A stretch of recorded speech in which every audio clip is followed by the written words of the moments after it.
Hey, it's Wednesday. Oh, I hold this up in our first period. Makes it easier when I post them later. For you guys, this is our last BroviTalk because tomorrow, I don't know if we're going to get a chance to talk or not when we come back from everything.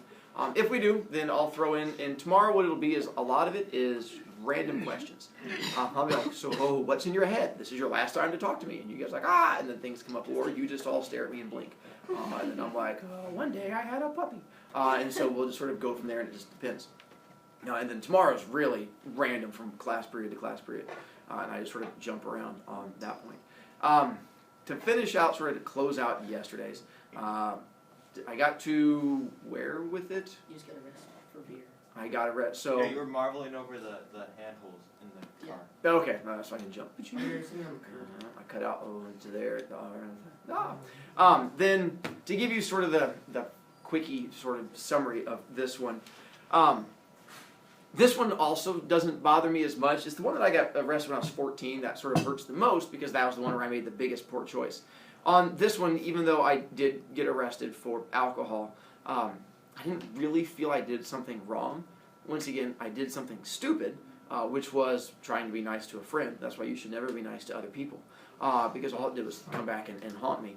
But I wasn't drinking at the time, and I was assisting other people in their drinking and poor choices, and probably that's wrong. Okay, it's definitely wrong, but still, it was. I did get my mugshot taken somewhere in the Bloomington Police Department down south. There is a very good chance there is a picture of me holding a little thing, looking all depressed because I had to get my little mugshot taken, which was down there. And then they released me, and I had to walk home from there. And I did not go on a date with the girl that night, which I had originally set up at the little 80s party to go to on campus because I was not in the mood for it. And a couple things that came from this. One, being 18, they don't contact your parents, which I thought was interesting. I got done, and I'm like, so you guys call my parents? Like, you're 18, you call your parents. I'm like, I don't want to call my parents. They're like, I could care less. And they're like, there's the door, and I had to leave. And I was like, that was weird. And so I walked home, and this was in November, so I went home for Thanksgiving, and I had to tell my parents, which is not a fun thing to do. And I remember I had to go home, and it was that Thanksgiving weekend, and I was like, hey, you guys remember when I was 14 and I got arrested for shoplifting? And they're like, yeah, you were pretty dumb then. I was like, yeah, I did it again. And they're like, you shoplifted again? I'm like, no, I got arrested again. And they're like, for what this time? And I was like, well, I had over 200 cans of beer in the back of my car, and apparently that's frowned on. I tried to make it as light as possible. Parents aren't stupid. And so there was lots of yelling and anger at me this time, much more than the previous time. And a lot of it was my mom fully believed that I had a drinking problem. And so because of the fact that my family has such a history with addiction. And so her first response was, hon, we'll get you help. We'll get you into rehab. And I go, I don't drink. And she goes, you had 200 cans of beer in the back of your car. It's okay. And I was like, I don't drink. I haven't this whole time. I was like, because of the high school thing, I was like, I don't. And her response was, you have to admit you have a problem before we can help you. That's the first step. And I'm like, I have problems. Like, that's not one of my problems. And it was, we went round and round yelling at each other on that one. I'm like, I don't drink. I'm just stupid. She's like, hon, nobody's that stupid. To have that much beer in the car and not drink. I'm like, but I'm that stupid. And so she didn't believe me until I invited friends over from IU who were visiting home also. And she knew my friends, and so she interrogated them. Like, I had to leave the room, and she sat them down at the kitchen table. And like a straight-out interrogation. And they're like, yeah, he doesn't drink. We don't drink either. And they're like, he's just stupid. And she's like, no. And they're like, oh, no, he's that stupid. And I was like, really? They're like, yeah. She's like, oh. And I'm like, that made you feel better knowing I'm stupid? She's like, yeah, a little bit. Winning. And so eventually they did believe me, and so things went much better. I was like, I was just trying to help a friend. I was just dumb. She's like, well, you can't be that dumb again. I'm like, I can't predict that. I wasn't planning on being that dumb the first time. But even though I convinced my parents about it, apparently the law does not care. Because when you're underage and you get arrested on drug or alcohol charges, you automatically go to rehab. There is no trying to convince them, hey, I don't drink. They go, we don't care. And I go, but seriously, they go, seriously, we still don't care. And so I went to rehab at 18. Yeah. And so it wasn't like lock away rehab. I had to go to rehab classes. And so it's like every Saturday morning I had to go at 8 a.m. down to the courthouse. And I had to sit in these classes where they would tell you not to drink. And I was like, message already gotten. But it didn't do anything. And the first day, it made an impression on me. Because I remember I was 18, all young and green and shiny, and I had to go to this alcohol rehab class at the courthouse, which was downtown. And I was there at 8 a.m., and I remember getting in there and sitting down and looking around, and there was scary people everywhere. Because there was not young people, it was all old people, and not all of them had teeth. And so they were just like all smiling at him, like, I don't want to talk to any of you. And I just kept like looking down, and this lady came in, and she sat down right next to me. And it's like a big open like courtroom. There's empty seats everywhere, and she just comes in, and she's like, and sat down next to me. I'm like, and then she just starts talking to me, and she was like, "What are you in for?" And I'm like, I had a bunch of beer in my car, but I don't drink. It for a friend's party. And she's like, "Yeah, I understand that one." I'm like, "You don't understand anything." And she was like, "Yeah." She's like, "I'm in here for drinking tequila." She's like, "You should call that tequila." And I'm like, "I'm not going to call it anything. Just stop talking to me." And then she was like, "I don't remember where I went to bed last night, but I woke up in an alley, but I got here in time." I'm like, ah! It would make an impression. I'm like, "I'm never going to drink. You're such a scary person." And it did. It made an impression. Like my whole freshman year of college, I did not go near any of the bad stuff because I was like, I don't want to meet that lady ever again. I was scared straight. And so that was the last time I was arrested. So I'm now going on a 22-year streak, so I'm hoping to continue that one, and I feel pretty happy and pretty strong about it. And so that's sort of why I get into the whole poor choices, is to open up the past, to give you guys that reason to trust me, which, once again, I understand with you guys is a little on the tough side, the whole you should trust me thing, especially coming from Princess Bride and Gospel. But that was for educational purposes. I don't lie to you to be mean, for the most part. We'll get to those things here in a moment. I talked to you guys about bullying, didn't I? That first day we got into it. Some of my classes I didn't get a chance to hit on it as much. Reasons why I lie to kids. Let's just go ahead and jump into that one. I'd like to say that I don't lie to kids. That'd be a lie. I educationally mislead children. Because in my eyes, I see lying as when you're trying to get yourself out of trouble. Lying is when your parents say, "Did you eat your green beans?" And really, they're still in your hand under the table, and you go, "Yeah, they were delicious." That's a lie because you're trying to avoid trouble. There's nothing that I lie to you about that is me avoiding trouble. It's always trying to make you become a stronger person. And the fact that I realize, especially as my daughters come through intermediate school and elementary school and get older, how easy it is to believe people who are in positions of power. And you shouldn't blindly trust people who are in positions of power, which I know is what you guys have been raised to do up until this point in your life, is the fact that teachers stand in front of the room and the fact that all we do is dispense wisdom and that we are these immovable statues of greatness. And as you guys have gotten older, you're like, "Oh, you're not that great, and you're not an immovable statue." And so that's what I want you to do, is to start questioning things. But that's only part of it. The other part of why I often lie to you guys is because it's one of my pet peeves in life is lazy people. And it's a lot. And it's not just kids. It's all the way up to adults. As an example, just yesterday, I picked up my daughter from school, and as we were driving out, they had filled their paper recycling all the way to the top, and it was sort of coming out the side, and there was paper swirling around, and I could tell that it had shifted and was falling out the little hole, and all these cars were driving by it, and you could see the paper just like littering the front lawn of Sand Creek. And so I stopped, and my daughters immediately got out, and I was like, "Let's get that paper." And so we collected all the paper and threw it back in. And it was just one of those trying to teach my daughters about, even if it's not our paper and it's not our job, it's still the fact that leaving it there becomes someone else's issue, and it makes the world a worse place.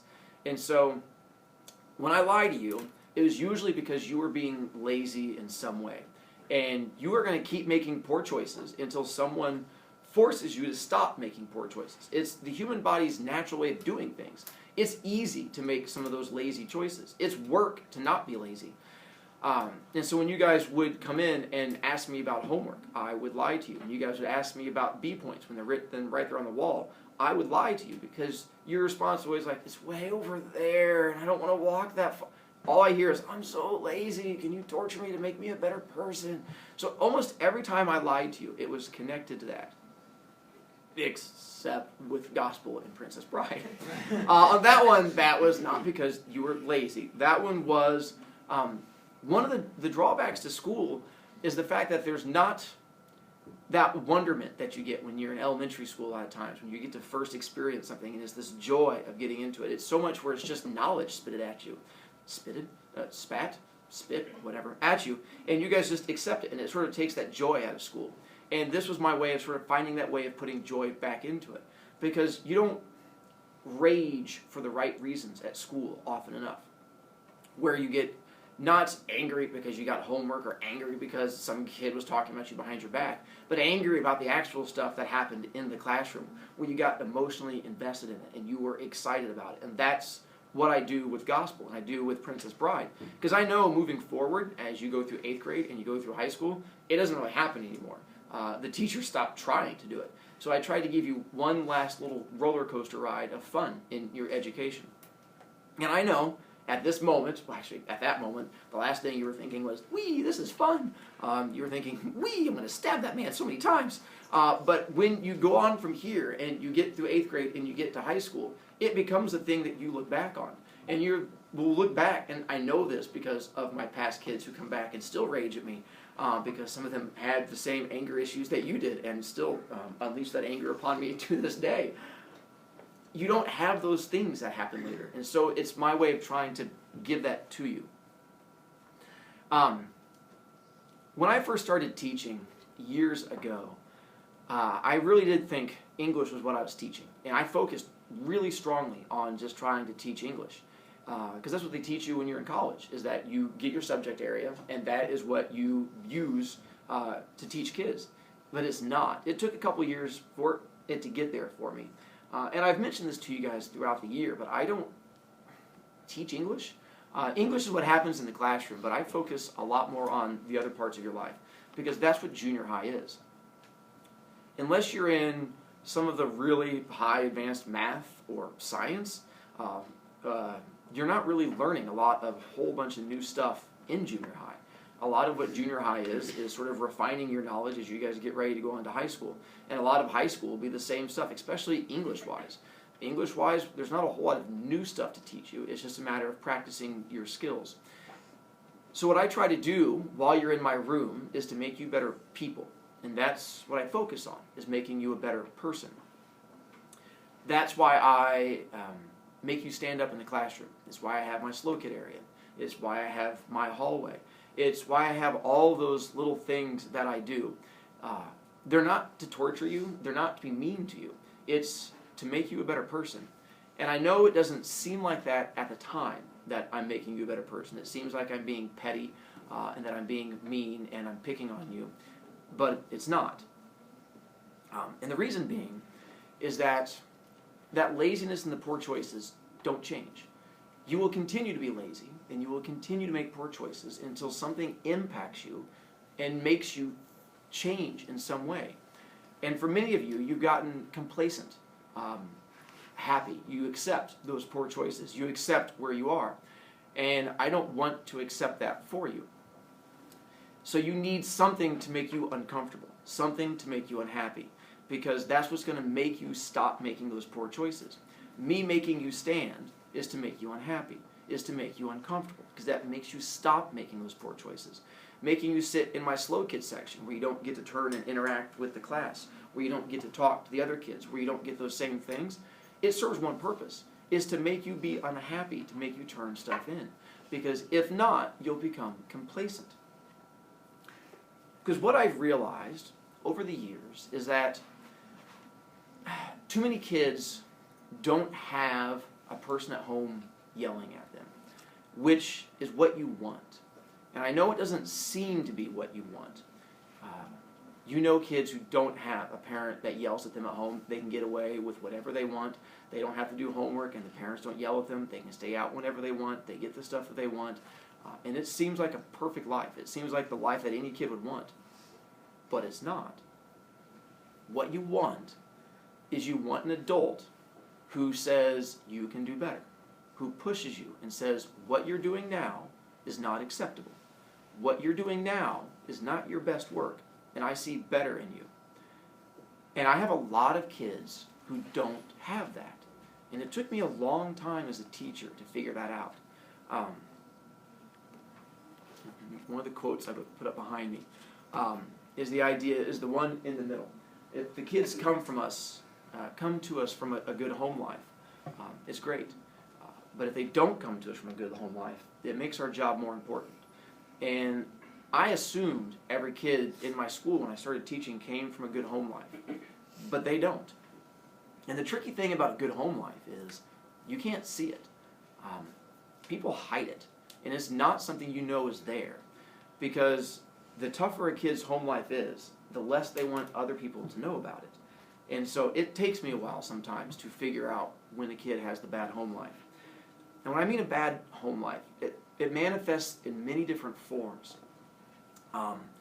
I've had the kids whose parents, like my grandparents, are drunk every day. And I have 7th graders who have to take care of the family, who go home and make dinner, who go home and take care of younger brothers and sisters and don't have time to do homework because they're doing what their parents should do because their parents can't. Either because the parents have other issues or because the parents work all the time. I have kids who are homeless, who literally don't have a home and live in their car and get dropped off every day.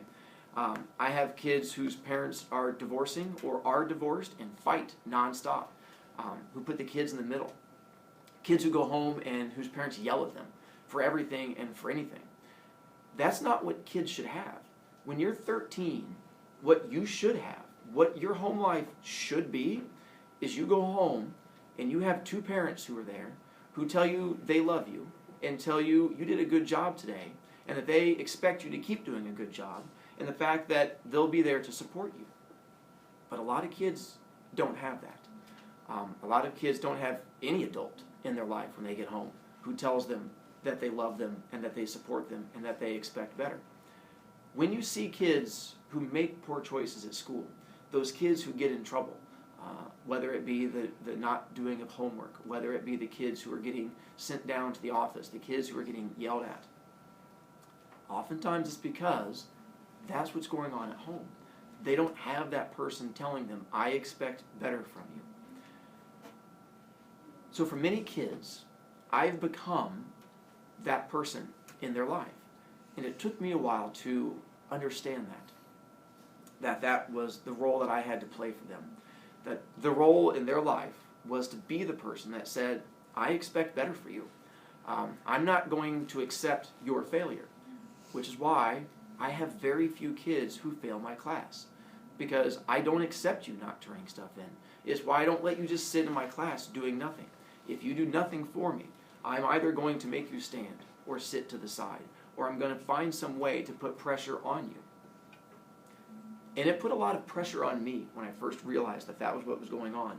That these kids that I thought I was trying to help make them a better person, that I was the only person in their life making them a better person.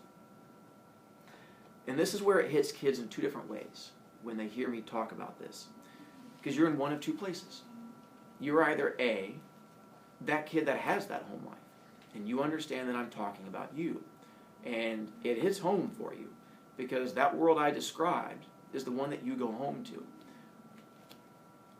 Or you're in the other camp, where you have a happy home life, and you have the parents that support you, and you have the world where it should be. So what I say to both of those groups, if you're in the first one, understand, I don't judge you. I understand where you come from. It's why, even though I make you stand, why I put you in my slow kids section, why I do those punishments to you, at no time am I mean to you. There was never anger in my voice when I did this to you. There was never hatred in my voice when I did this to you, because that's not who I am. I understand what you're going through, and I understand that's what you need me to do for you, and I will happily do that for you. I've done it all year. Your interaction with me ends when you want it to end. When you see 8th graders who come back and talk to me, it's because they've chosen to not end that interaction, that they still need me in their life fulfilling that role. I will continue to fulfill that role, and I will continue to have high expectations for you, and I will continue to tell you, I know you can do better, because I know you can. I know it for every single one of you. For the others of you who aren't in that group, who have the happy home life. Here's what I ask of you. Realize there are people around you who don't have that. It's easy to think everyone lives in the same life that you do because it's what you've experienced. You're 13, 14 years old. All you know is the world that you've seen. You've not experienced that other world to know it's there. I didn't know it was there when I was your age. That's why I told you before that I thought every kid had drunk grandparents because that's all I'd ever seen.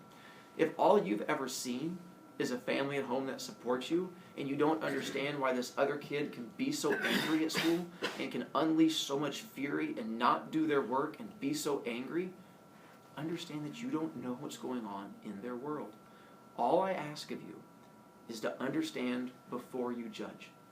Before you jump to assuming you know what's in their life, before you jump to assuming what kind of person they are, take a moment to step back and understand. Just add a little bit of love to the world.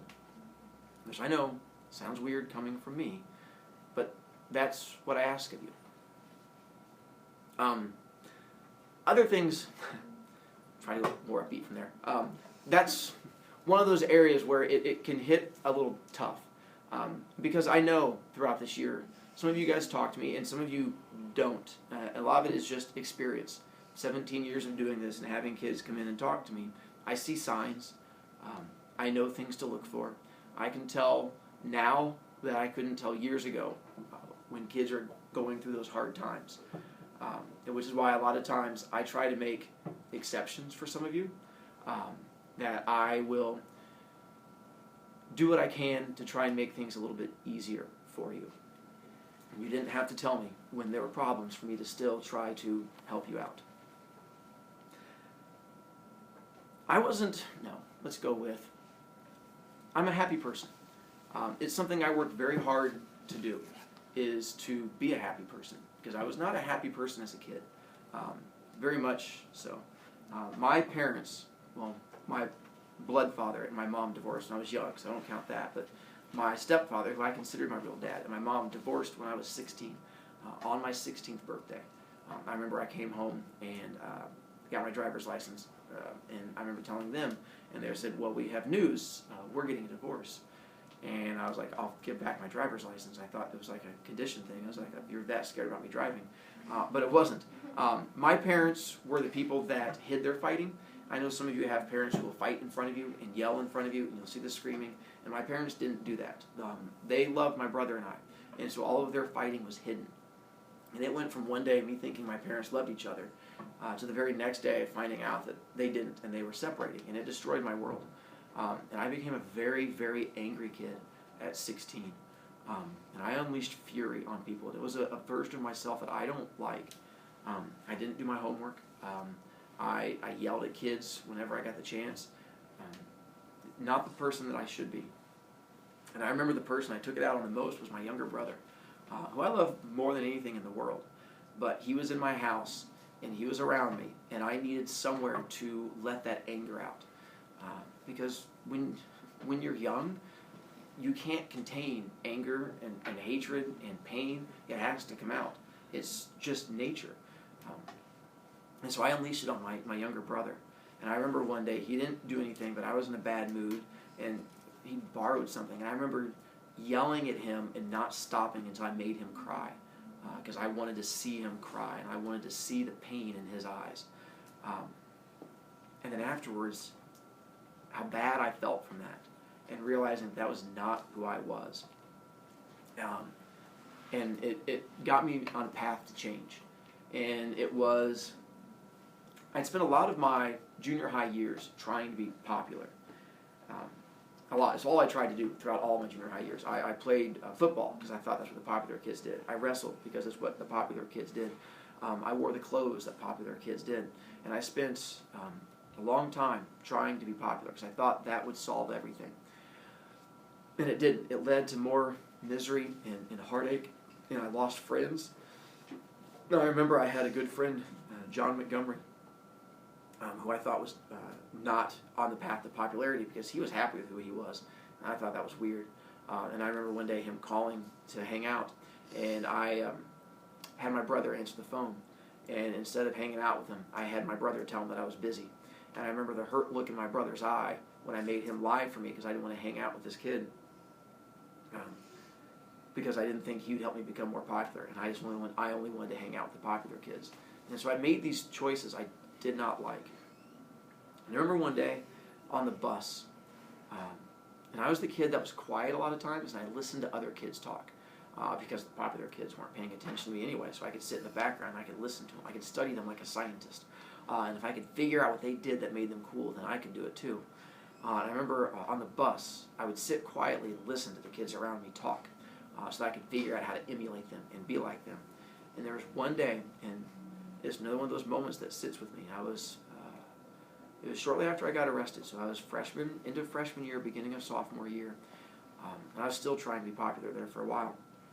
I remember riding the bus, and there was two popular girls in front of me, and I was creepily listening to their conversation because I wanted to find out, like, this is what popular kids talk about. And I was like, I want to hang out with them. I wanted to find the right way to interject into the conversation and say something witty, and that they would like me.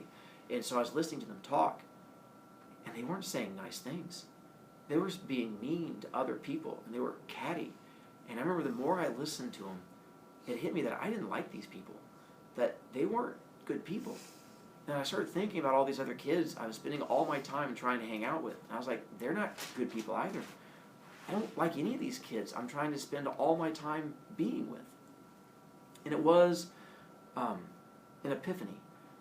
An epiphany is a moment in your life when you see clarity and everything changes. And for me, it was an epiphany where I realized that I was living my life wrong, that I was spending my life trying to be a person I wasn't. And so I decided to change. And I decided that my goal was to make the world a happier place. And it was the advice my mom had given me years ago about not letting other people control who I was. The one I put up there from Eleanor Roosevelt, the fact that no one can make you feel inferior without your consent. It means you cannot let other people control how you feel. And I realized I'd spent 14, 15 years letting other people control how I felt about myself. And I decided I didn't want that anymore.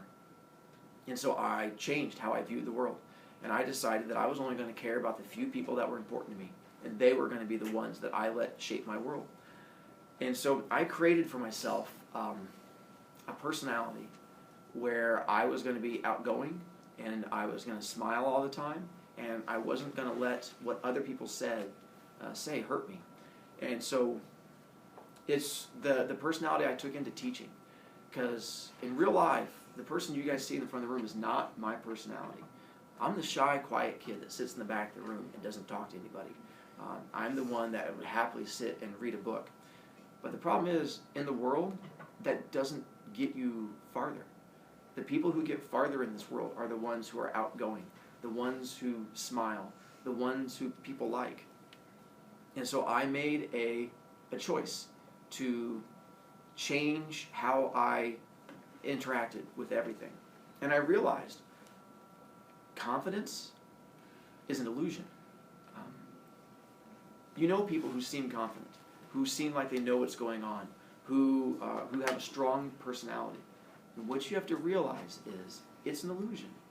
No person feels that way deep down, because everyone has insecurities. Every single person in the world is always wondering what other people think. They're always letting them affect them. Even me to this day. What it is how much do you let that control you? How much do you let that insecurity and that worry about what those other people are thinking and what those other people are saying about you, how much do you let that control you? How much do you let that change your personality? So with some of the last messages I get to send to you, here is the advice I want to give you as you move forward and go on to 8th grade and go on into the world. Stop letting other people control you. Stop letting other people decide your personality. There's only one person in the world who should control who you are, who should control what type of person you are, and that's you. Other people can influence it. Other people you respect can give you advice, but do not let them control who you are. Do not let me control who you are. I'm that person that if you respect me and you like my words, allow them to guide you, but don't even use someone like me. You know what's right in the world. You know that kid. If you know someone that you think is popular, that you think has it all figured out, why aren't you that person? What stops you from being that kid that talks in front of the class? What stops you from being that person that boldly walks up to that cute person and talks to them? One person stops you, and that's you. Who cares what the world thinks? One person cares, and that's you. The world responds to confidence. People respond to confidence. And confidence comes from you choosing it, from you deciding, this is how I interact with the world. This is how I go forward. And that's what I want. Because I see you guys when you come in as the intermediate school kids, and the fact of how you guys were in 5th and 6th grade, and a lot of you guys, and I've talked to your parents, were shy, and were quiet, and were not living up to the person that you can be. I don't want that. I want to be proud of you, and don't get me wrong, I am proud of so many of you in here. But to really be proud of you, you have to go out of your comfort zone. You have to find the things that challenge you. Don't sit back, don't be lazy, and don't do the things that are easy. Do the things that make your world more challenging. Is it talking to other people? Then make that your goal. As you go into 8th grade next year, the world's going to change. And what you're going to need to do is you are going to be that person that controls that world.